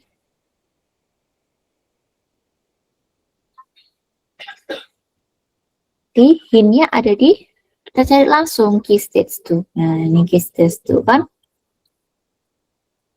Ini juga key stage to. Terus scroll ke sini deh, biar bisa lihat semua dan option-optionnya. Kalau yang A, the tropics of Cancer and Capricorn. Yang B, broader geographical abilities. Jadi kayak lebih broad, lebih banyak itu, lebih luas tentang geografinya itu. Kalau yang C tentang patterns of climate change. Yang D, geographical physics. Kalau yang E, the trip to Iceland.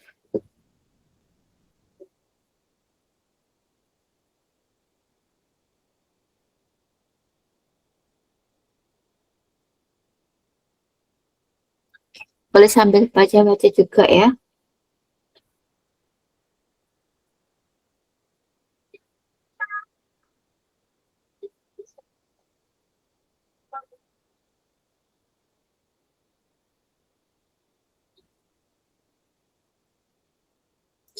B, B, B, B, B. Oke, jadi katanya Iman ini B ya. Naura juga jawab B nih. Oh, sama-sama B. Kenapa nih alasannya B?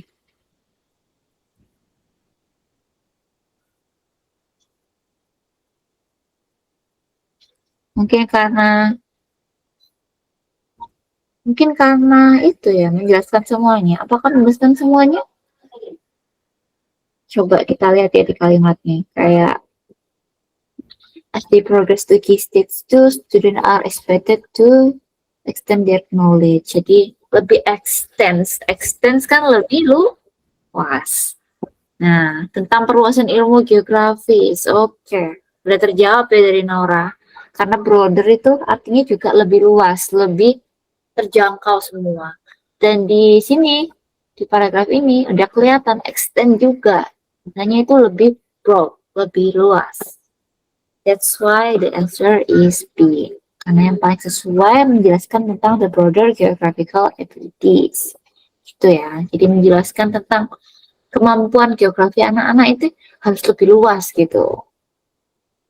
Oke, nice. Lanjut nih. Ini tinggal sedikit kok, 18, 19, 20. Oke. Sayangnya ini terpotong dia kata-kata sama atasnya. Kita lihat dulu deh untuk pertanyaan nomor 18. 18, an appropriate title for the text is.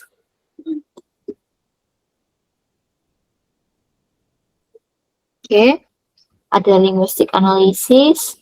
Teman-teman ingat aja kayak A itu linguistik, oke. Tiga psychological.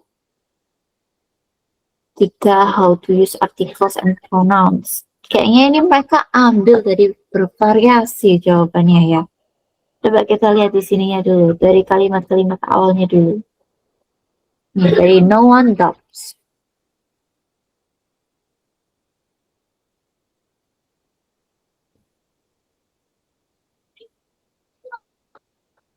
No one stop, gak ada yang meragukan kalau words we write or speak are an expression of our inner thoughts and personality. Jadi gak ada yang meragukan kalau kata-kata yang kita tulis atau kita katakan itu adalah expression dari inner thoughts kita, ya, dalam pikiran kita atau personalities kita. But beyond the meaningful content of language and world of unique insights into an author's mind are hidden in the style of text. Jadi beyond itu artinya di samping itu atau lebih dari itu ada meaningful yang lebih bermakna gitu kontennya tentang language. When people try to present themselves as a certain way, they tend to select what they think are appropriate nouns and verbs, but they are unlikely to control the use of articles on pronouns. Oke, kita note di sini. Jadi problemnya udah kelihatan karena awalnya dia kayak memperkenalkan dulu ini tentang words, tentang inner thoughts, tentang personality. Tapi dia bilang, kebanyakan orang itu mikirkan tentang noun sama verb-nya aja, kata benda sama kata kerja. Sedangkan they are unlikely to control the use on articles and pronouns. Kalau artikel apa aja contohnya coba? A, and terus apa lagi? Pronouns juga kan kata kita. Nah, mereka itu jarang memperhatikan itu atau jarang mengontrolnya. Nah, dari sini kita udah dapat ya untuk panduan kita. Terus kalau dari sini coba social psychologist, ini kan kayak penjelasannya aja. Terus dia bilang called linguistic inquiry and word count. Kita dapat satu keyword lagi, linguistic. Oke, lanjut lagi yang ini. Most recently, Clint Baker and his colleagues used LEYC to analyze the candidate speeches and interview during last fall presidential election. Jadi mereka pakai interview sama tentang pidato ya, yang mereka berpidato during saat last fall, saat musim gugur presidential election. Tuh. Dan ini jelasin juga tentang interview dan pidato tadi itu. Yeah. The political candidate, for example, show clear differences in their speaking style. Jadi di paragraf yang terakhir ini dia bilangnya speaking style-nya itu berbeda-beda tiap orang. Terus diceritain juga kayak John itu bilangnya kayak gimana, Barack Obama itu ngomongnya kayak gimana. Dari sini kira-kira mana yang sesuai dan cocok dijadiin judul. Kalau A, linguistic analysis, oke, Iman jawab A. Yang B, psychological analysis in US. Pertanyaannya, keywordnya sama kayak tadi yang kakak bilang. Apakah judul itu mencakup seluruh teks yang ada di atas? Itu. Pokoknya teman-teman ingat aja, kalau bingung, balikin kayak gitu. Kalau yang B ini kan tentang psychological analysis president speeches aja ya. Sedangkan itu kan nggak dibahas di seluruh teks gitu. Jadi ini nggak dibahas di seluruh teks. Terus kalau yang C, how the use of article and pronoun reveal all characters. Apakah itu semua menjelaskan di sini? No ya. karena itu cuma dijelaskan di paragraf ke berapa ini? Ketiga. Ya. Kalau yang D, what your choice of words say about your personality is the same, karena ya cuma menjelaskan awal saja yang kayak kita baca tadi nih ya, yang personality juga yang dia intro juga kita tadi, inner thought and personality itu terlalu general, kurang ya, kurang spesifik teman-teman. Kalau yang E, low level word that give clues to large scale behavior, ini malah beda lagi ya. Kalau ini lebih ke low level words-nya yang give clues untuk large scale behavior ya, lebih ke itu dia agak melenceng ya. Nah, jadi yang Iman jawab tadi A itu adalah benar. Karena tadi yang kakak bilang keywordnya udah ada tentang linguistik, terus ada tentang use of article and pronouns. Kalau teman-teman berminat misalnya masuk jurusan sastra kayak kakak ini kan sastra Inggris ya, kakak ambil peminatannya juga linguistik. Otomatis kalau kakak baca gini, dari kata artikel pronouns ini kakak udah tahu kalau itu bahas linguistik. Kenapa? Karena linguistik itu umumnya membahas tentang kata-kata itu. Dia kayak membongkar gitu loh. Bagaimana kata-kata itu disusun jadi sebuah kalimat. Bagaimana kata-kata itu bisa berkembang menjadi tenses yang lain. Nanti juga bakalan ada kayak pohon-pohon cabangnya gitu. Dari A ke B perubahannya kayak gimana. Jadi mostly talk about the language and the word itself. Jadi kebanyakan ngomongnya tentang kayak articles, pronouns, atau grammarsnya, atau wordnya itu sendiri termasuk jenis word apa sih ini, kayak gitu. Nah, dari sini kelihatan paling benar karena memang di keseluruhannya ini bahasnya linguistik lisis gitu ya. Dan di sini mereka juga bilang kalau ini new invention itu tadi. Ya, ada terobosan terbaru gitu. Oke, kalau yang 19, according to the text, how does AIYC help analyze president candidate speeches? Nah, kita kan udah lihat ya tadi, awal-awal kalimat-kalimat pertamanya. Pasti kelihatan dong di paragraf kemana? Paragraf ke berapa ini? Ketiga. Oke, ketiga. Jadi, ini how does berarti balik lagi, how-nya itu harus kita jawab. Di sini mereka use-nya to analyze itu menggunakan speeches. Speeches itu kayak pidato and interview. Oke, kita lihat di pertanyaannya apakah ada itu. It does quantitative analysis with this letter used by psychologists. Oh, berarti ini mereka bilangnya secara detail ya. Jadi kita baca lagi coba di sini. Ternyata mereka nggak cuma jelasin speech and interview, ada lagi. Coba kita baca lagi. How many uses word? Oh, jadi softwarenya itu kayak menghitung speakernya itu menggunakan specific wordnya itu ada berapa. Gitu. Such as emotion, perception, atau word yang indicate complex cognitive. Ini juga jelasin such as pronoun, articles. Within each of these major categories are subsets. Ini ada pertanyaan-pertanyaan yang raise ya, yang muncul. Are there more mention of sad or happy emotion? Does the speaker prefer I and me daripada us and we? Terus mereka juga bilang, answer this quantitative question. Psychologists must then figure out what the number mean. Di psikologinya nanti yang menyimpulkan angka-angkanya berapa yang kekumpul itu apa maksudnya. Before AIYC was developed in the many years of psychological research in which people counted words. by hand established robust connection between word usage and psychological state of character traits. Oh, jadi dalam psychological research ini itu ditemukan kalau people counted words by hand established. Jadi kayak itu pengaruh juga dengan karakter traits mereka, psychological mereka.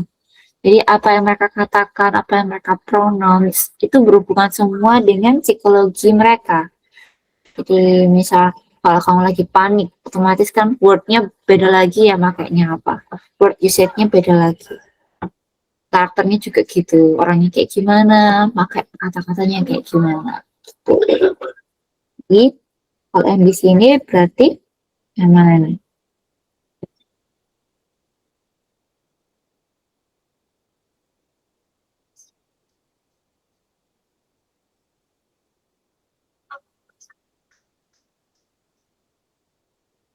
Mungkin E. Oke. Mungkin ada jawaban yang lain. Kalau yang E itu, it provides psychological research on the connection of word usage and people personality. Oke, jadi dia bilang kalau itu memberikan informasi, memberikan pernyataan kalau riset psikologi tadi itu tentang koneksi dari word usage, penggunaan word kata-kata, dan personality-nya orang itu. Sama ya seperti yang kakak bilang barusan, kayak sebelumnya kan kakak bilang tentang ini ya. Kalau yang lain coba kita lihat, it does the quantitative analysis. Memang di sini ada kuantitatif, tapi kita lihat apakah itu menjawab semua pertanyaan yang ada di sini. Jawabannya enggak ya, karena ini kurang detail juga. Dia cuma bilang kuantitatif, terus nanti akan digunakan oleh psikologisnya. Sedangkan how-nya itu tadi belum kejawab, gimana caranya gitu. Terus kalau yang B, it helps the psychologist reveals. Itu untuk mereveal gimana hidden motifnya.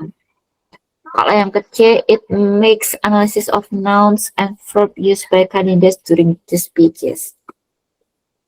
Kalau yang D, it counts how many inappropriate, berapa banyak kata-kata yang kurang sopan atau inappropriate words are used by candidates. Ini enggak sih, karena enggak jelaskan juga tentang itu ya, jadi kita skip. Yang A terlalu general, yang B juga kurang memenuhi pertanyaan ya, kurang menjawab.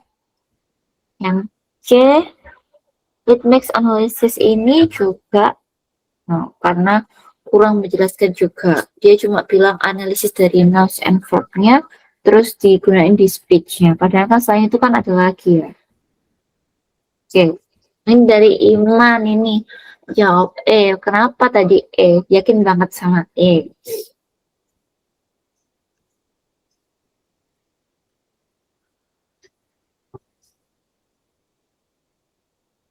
Oke, mungkin Iman lagi itu nih, lagi malu-malu nih buat menjawab. Jadi seperti yang Kak bilang sebelumnya, karena membahas tentang sikap speakernya, Kak. Oke.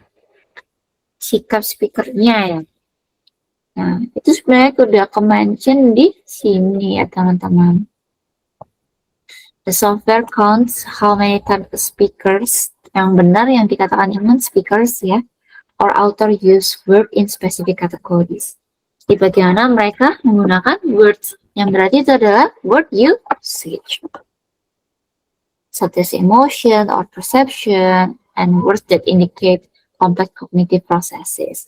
Complex cognitive processes itu juga link ke personality, seperti yang dibilang di last sentence-nya, itu ada psychological states and or character traits. Traits itu kayak karakter ya, jadi bagaimana karakter, sikapnya juga, sikap karakter gitu. Jadi yang paling benar ya gitu. Oke, bagus Iman, makasih ya. Kita lanjut ke soal berikutnya. According to the text, which of the following statement about AIYC is false? Kita pilih nih, sengaja pilih yang salah. Kalau pertanyaan kayak gini, teman-teman tinggal cocokin aja di kalimatnya. Jadi nggak usah baca semua dulu teksnya, kita lihat satu persatu. Software cannot detect unconscious use of word. Katanya dia nggak bisa detect unconscious use of word. Apakah di sini ada?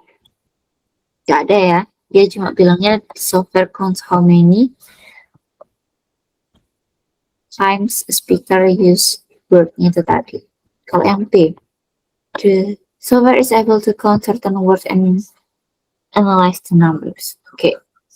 Ini ada word. Benar ya berarti? Dan tadi juga ngomong number ini. Psychological, then figure out what number. D, it's true. Yang B. Kalau yang C, coba benar atau enggak itu? We learn about the characteristics of the US presidential candidate. Berarti kita mempelajari tentang karakteristik dari US presidential candidate tadi. Dan itu ada di sini ya. Mempelajari karena dari John ini kita tahu dia emotionally loaded and impulsive. Karena itu kita tahu karakteristiknya. Jadi otomatis C ini juga pernyataan yang benar. B dan C. Kalau yang D, the IYC result confident that people's character affect their word usage. Nah, ini sama yang seperti kakak bilang tadi kan ya, sudah kelihatan ya. Nah, resultnya itu bilang kalau candidates-nya itu affect their word usage-nya, jadi berpengaruh. Kalau yang E, the software works on the basis of psychological analysis design. Jadi softwarenya itu bekerjanya dari basis psikologi. Dan dari sini membicarakan apa teman-teman? Psikologi semua ya. Ya udah benar. Dan pertanyaan mana nih? Salah.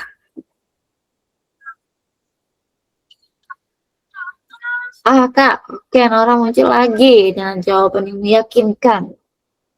Mau A, Kak. Cannot detect unconscious use of word. Maksudnya bukan wordnya ya yang unconscious, bukan wordnya yang nggak sadar. Tapi dia bilangnya tidak dapat mendeteksi kata-kata seseorang yang dipakai secara tidak sadar. Tuh. Jadi kalau kita ngomong kan bisa sadar, bisa secara nggak sadar keceplosan. Yang A ini bilang nggak bisa ngedeteksi itu kata-kata yang kayak gitu. Sedangkan kalau di sini kan bilang ya bisa semua, bahkan emotion, perception, dan words yang indicate complex cognitive processes. Berarti itu kan termasuk kata-kata yang diucapkan secara nggak sadar ya, apalagi emotion. Kita kan emosi ya selalu kayak lepas gitu aja ya gitu. Jadi yang false itu yang A. Oke, bener ya teman-teman ya A. Nah, dari 20 soal nih, kita sudah mulai sampai 20 soal ternyata. Mungkin ada dari teman-teman yang mau bertanya atau minta tips and trick Kak. Atau mungkin yang lain juga boleh. Karena berhubung kita udah dari jam 8 ya tadi, nggak terasa sudah 1 jam lebih 40 menit. Apa yang mau tanya teman-teman, mumpung masih ada nih. Mumpung kakak masih ada, jadi bisa langsung jawab. Dari soal-soal sebelumnya, atau mau tanya-tanya pengalaman, mau tanya-tanya apa, juga bisa.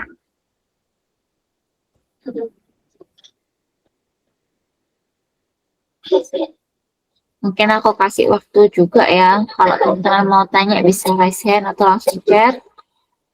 Kakak tunggu sampai 19.48 deh, 2 menitan gitu ya, biar teman-teman juga bisa istirahat, bisa.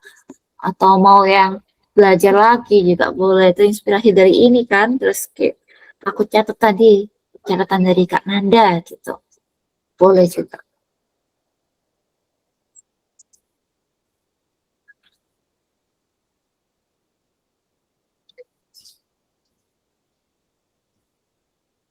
Baik, ya, Kak, pas kita ngerjakan UTBK lebih baik kita baca keseluruhan teks atau langsung ke pertanyaannya dulu?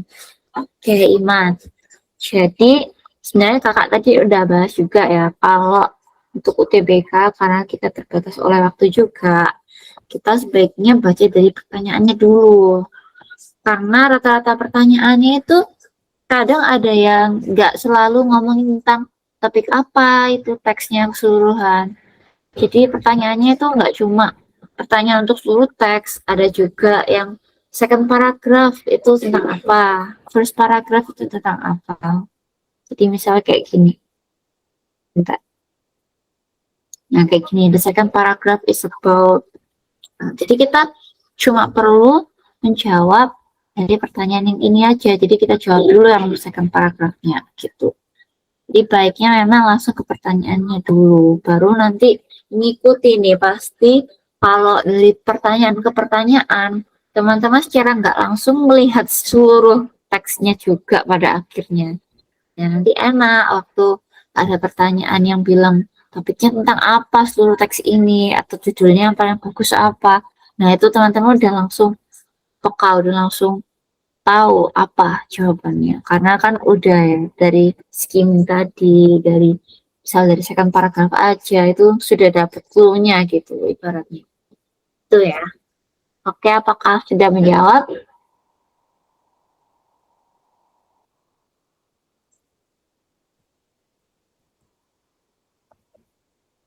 Oke, thank you Kak. Terima kasih juga. Oke, mungkin teman-teman yang udah nggak ada pertanyaan bisa dicukupkan juga ya. Berhubung juga materi kali ini juga lumayan berbobot ya. Saja kakak kayak ambil materi-materi yang lebih berbobot biar kita pembahasannya lebih dalam gitu ya teman-teman. Biar teman-teman bisa tahu letak celahnya di mana, letak kesalahannya di mana. Jadi bisa terus dievaluasi gitu ya. Untuk yang terakhir kita teman-teman jangan live dulu karena nanti kita bakal foto bareng buat dokumennya. Oke, ini kakak itu dulu.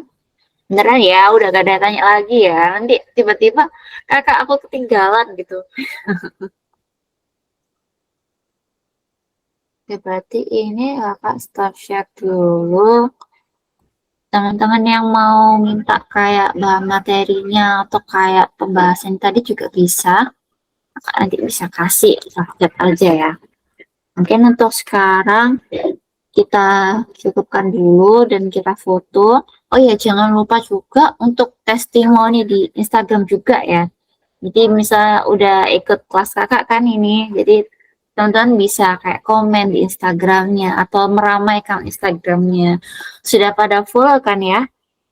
Ya, IG-nya itu yang hasil public school. Jadi bisa langsung di follow, bisa langsung dimeriahkan. Kalau ada foto atau postingannya kakak juga harus nih, harus wajib kalian komen-komen dan ramaikan. Share-share juga boleh ke teman-teman yang lain ya. Oke, jadi sementara kita cukupkan gitu dulu, kita foto bareng ya. Mungkin teman-teman bisa on cam, biar kelihatan kan wajahnya. Wah, pada cantik-cantik, pada ganteng-ganteng nih.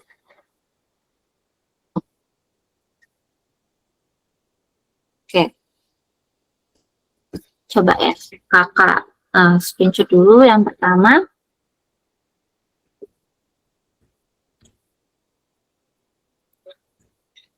Oke, sudah.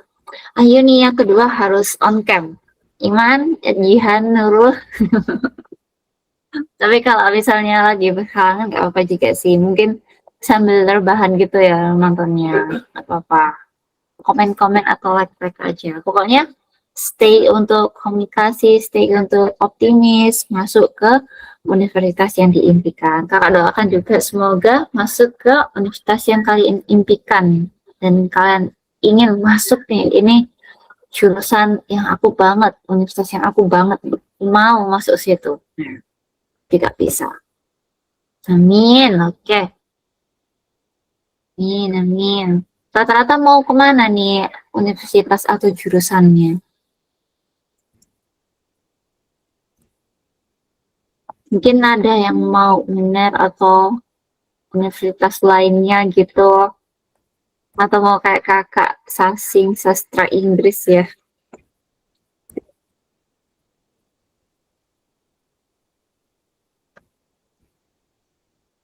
Top 3 kak sastra mesin.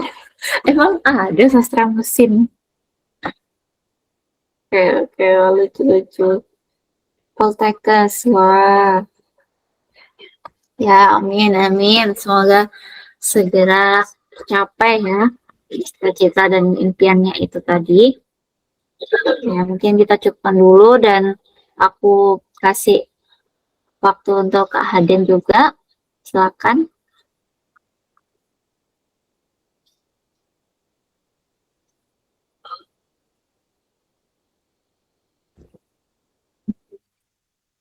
Wait, what? Waktu apa nih? Tutup Ya, aja, mungkin boleh untuk kok, boleh terima kasih keluar kok. sama teman-teman Silahkan. kan sudah melalui 20 soal yang cukup berbobot tadi. Keren banget. Top. Luar biasa. Ya udah sih mungkin Teman-teman, doa-doa aja kali ya. Sehat benar. selalu, tetap belajar. Oke, terima kasih ya teman-teman. Sehat selalu dan semangat juga untuk kedepannya. Jangan lupa istirahat, jaga kesehatan juga, apalagi cuaca akhir-akhir ini sedang tidak bersahabat. Ya, oke, bye. Oke, makasih juga Jihan. Kasih Nurul Iman, Jose Naura.